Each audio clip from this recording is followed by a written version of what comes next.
Okay, so this next problem that we're going to do is going to be a bonus on our test coming up. So this is going to be a review of something we did last semester called average atomic mass. So we didn't get a chance to go over these in class again, but I wanted to show you this video so that way you can have some practice. And if you were watching my videos, you'll be able to do pretty good and get an extra few points on the test. So this is about how they calculate the number on the bottom of that periodic table for every element. So here we're going to look at AG, okay? And you can look at the periodic table for this one, but I want to show you how they calculate it because there will be an example of this on our test this week. So there are two isotopes of silver. There's silver 107 and there's silver 109, okay?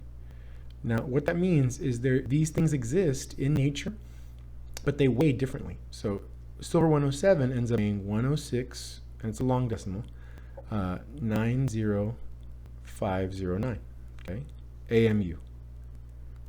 And silver 109 ends up weighing 108.90470, okay, AMU.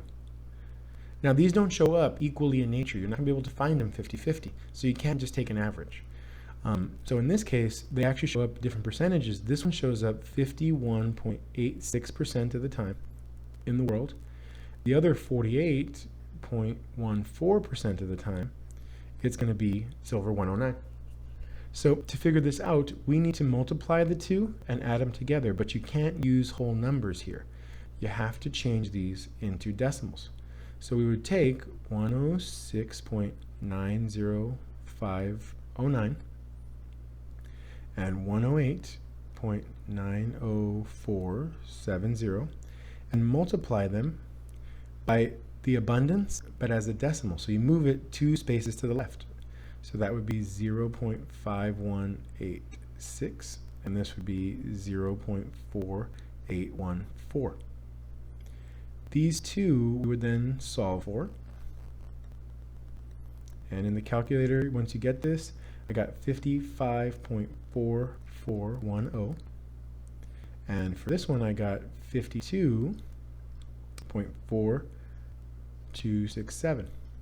You add the two numbers together, and that tells you the abundance of this, or the actual atomic mass, excuse me. So that's 107.8677 AMU. And if you look under the periodic table, or if you look at the periodic table, that's the number that's at the bottom of this. So I will ask that as a bonus on the test, but I just wanted to show you and give you an example of how to calculate this as a refresher, because we did do these problems back in the fall. I just wanted to double check and make sure that you still had this in your brain. So, but that is how this will work. It's a very simple problem. You just have to change these two decimals and multiply them by their masses.